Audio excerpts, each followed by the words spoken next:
Assalamualaikum warahmatullahi wabarakatuh. Kita akan membahas terkait dengan kedatangan bangsa Eropa ke Indonesia.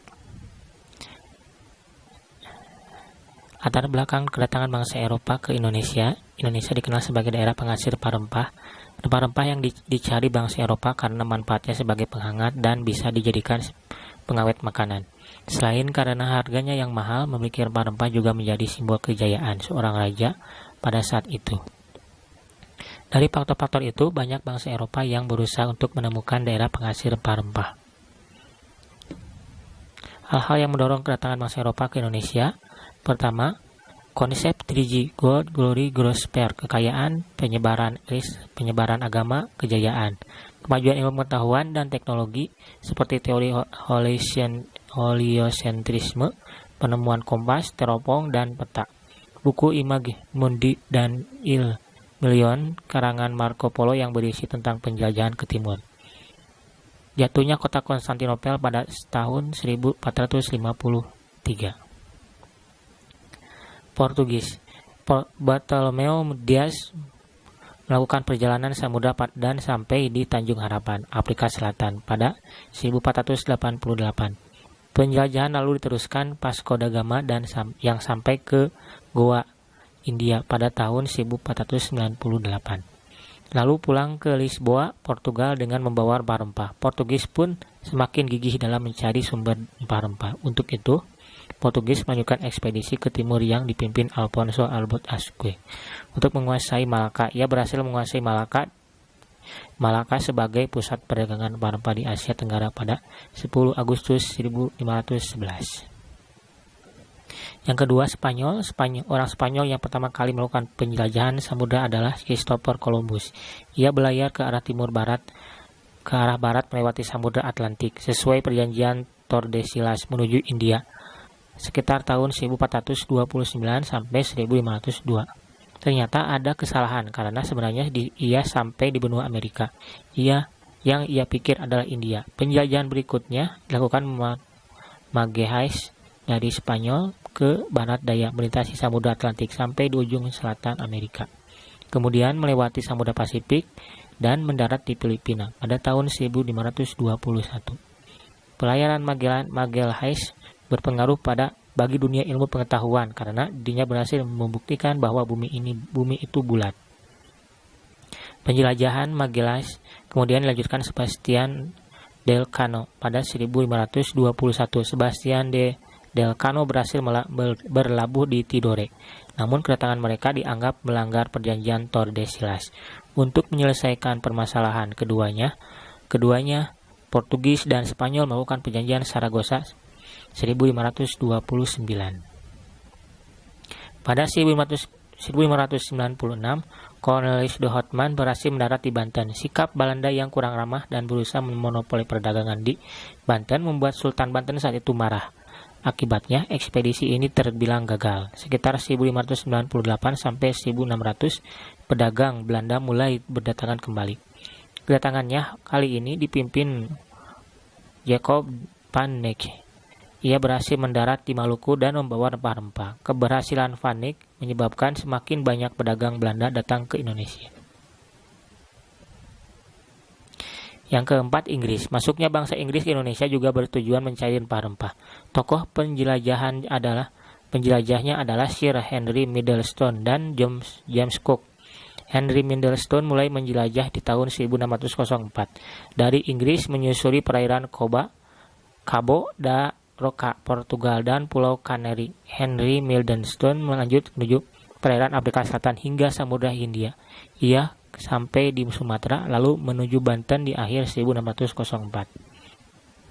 Ia berlayar ke Ambon 1605 lalu ke Ternate serta Tidore dan mendapat rempah-rempah seperti lada dan cengkeh. Sedangkan ada James Cook sampai ke Batavia tahun 1778 setelah dari Australia.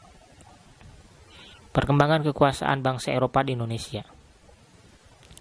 Di antara bangsa-bangsa tersebut, Belanda merupakan negara yang cukup lama berada di Indonesia, hingga akhir mereka membuat perusahaan dagang di Indonesia. Meski telah bangkrut, sampai sekarang perusahaan ini tercatat sebagai salah satu perusahaan terkaya di dunia. Ada yang bisa menebak nama perusahaannya? British East Indies Company, atau lebih dikenal dengan VOC, merupakan perusahaan dagang tersebut. VOC didirikan pada 20 Maret 1602 oleh Johann van Ouders Basnevets. Kepemimpinannya dipegang oleh 17 orang pemegang saham Heren Jevenstein yang berkedudukan di Amsterdam. Tujuan pembentukannya adalah 1. Menghindari persaingan sesama pedagang Belanda. 2. Memperkuat Belanda dan persaingan dengan bangsa Eropa lain. 3. Memonopoli perdagangan rempah-rempah di Indonesia. Keberadaan VOC tidak hanya sebagai kongsi dagang, namun juga menjadi kekuatan politik. VOC memiliki hak oktroy, yaitu monopoli perdagangan, mencetak mata uang sendiri, mengadakan perjanjian, menyatakan perang dengan negara lain, menjalankan kekuasaan kehakiman, memungut pajak, memiliki angkatan perang, dan mendirikan benteng. VOC pun memiliki beberapa kebijakan, yaitu kontingenten, pajak wajib berupa hasil bumi yang langsung dibayarkan ke VOC. Verliste leveranti, penyerahan wajib hasil bumi dengan harga yang telah ditentukan VOC. Kebijakan ini berlaku daerah jajahan yang tidak secara langsung dikuasai VOC, misalnya Kesultanan Mataram. Ekstirpasi, menebang kelebihan jumlah tanaman agar produksinya tidak berlebihan sehingga harga dapat dipertahankan. Pelayaran hongi dengan perahu kora-kora untuk memantau penanaman dan perdagangan rempah-rempah oleh petani.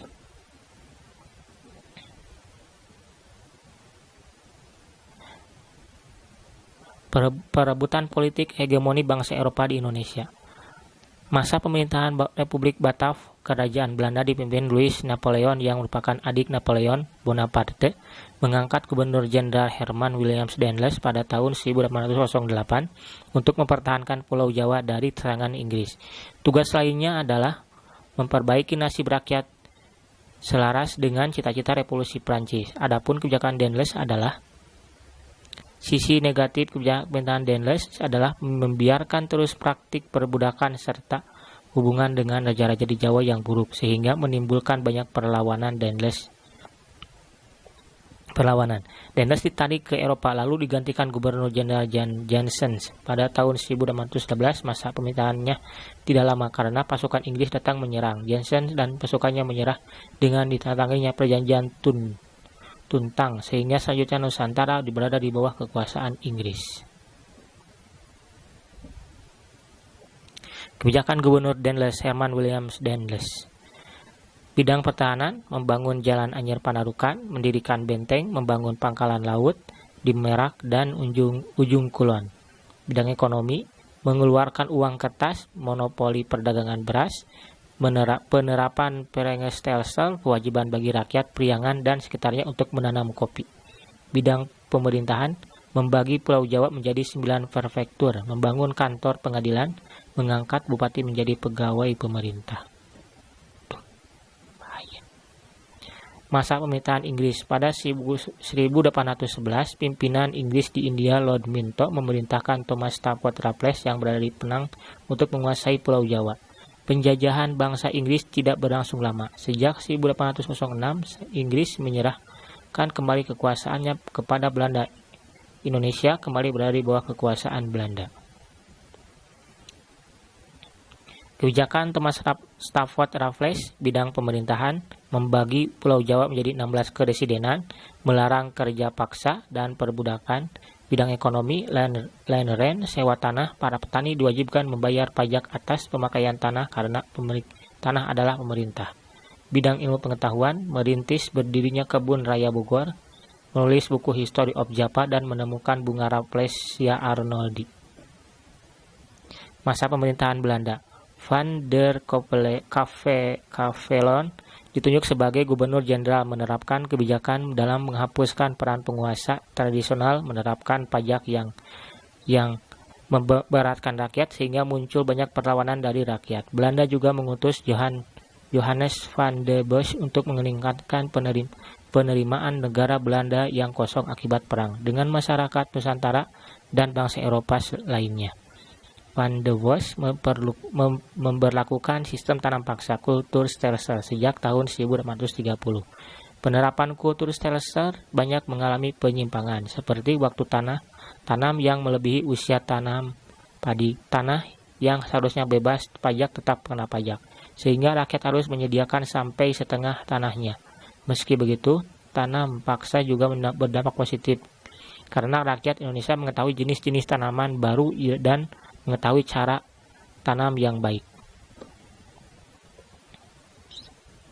Pada tahun 1970, tanam paksa dihapus dan digantikan politik pintu terbuka yang tertuang dalam Undang-Undang Agraria 1870 dan yang mengatur tentang kepemilikan tanah pribumi dan pemerintah. Di sini mulai diberlakukan politik pintu terbuka. Investor asing mulai muncul, terjadi pengembangan usaha perkebunan di luar Jawa, dan sistem kerja paksa diganti dengan sistem kerja bebas. Peraturan tanam paksa. Menanam 1/5 dari lahan yang dimiliki dengan tanaman yang diwajibkan. Hasil tanaman harus dijual kepada pemerintah. Kaum petani tidak boleh bekerja melebihi penanaman padi. Rakyat yang tidak memiliki tanah diwajibkan kerja rodi selama 65 hari setiap tahun. Kerusakan tanaman akan ditanggung oleh pemerintah.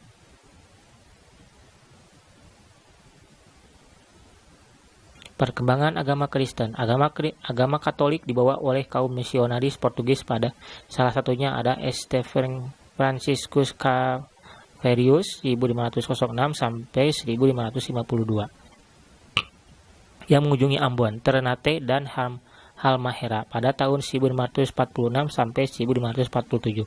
Selain Portugis, Belanda juga menyebarkan agama Protestan oleh Ludwig Igwer-Nommersen. Ia berhasil melakukan kristenisasi di Sumatera Utara hingga kini. Hingga kini, Protestan merupakan agama yang dominan di provinsi Sumatera Utara. Perkembangan kolonialisme dan imperialisme di Eropa. 1611, Alfonso de Arbós de Aguirre menguasai Malaka. Sebastian del Cano Spanyol berhasil melabur di Ternate. 1590-1600, Jacob van Dijk berhasil mendarat di Maluku. 1604-1770, Henry Middleton sampai di Sumatera dan Banten. Pada tahun 1605 mendarat di Ambon.